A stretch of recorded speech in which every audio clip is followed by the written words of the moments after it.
అంతరిక్షానికి కొత్త కష్టకాలం వచ్చింది. కాస్మిక్ బోన్‌కి పగుళ్ళు ఏర్పడ్డాయి. భూగోళంతో పాటు ఇతర గ్రహాలు, సూర్యుడు, అసంఖ్యాకమైన నక్షత్రాలున్న మన పాలపుంతలో అంతరిక్ష ఎముకలు కాస్మిక్ బోన్స్ కూడా ఉంటాయని మీకు తెలుసా? నిలువుగా, సన్నగా ఉండే వీటిని ఆకారం వల్ల ఎముకలుగా పిలుస్తుంటారు. వ్యోమగాములకు అంతరిక్షం నుంచి ఇవి సర్పాకృతిలో కనిపిస్తుంటాయి. ఇవి ఒక రకంగా నక్షత్రాలు లాంటివే. వీటి నుంచి రేడియో తరంగాలు వెలువడతాయి.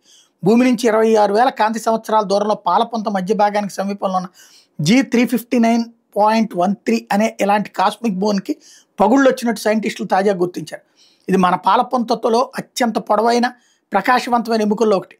పల్సర్ అనే న్యూట్రాన్ స్టార్ గంటకు ఏకంగా 20 లక్షల మైళ్ళ వేగంతో ఢీకొట్టడం వల్లే ఈ పగుళ్ళు ఏర్పడినట్టు చంద్ర ఎక్స్‌రే అబ్జర్వేటరీతో పాటు ఇతర రేడియో టెలిస్కోపుల ద్వారా కనిపెట్టారు. ఈ చిత్రాలని అమెరికా అంతరిక్ష పరిశోధన సంస్థ నాసా విడుదల చేసింది.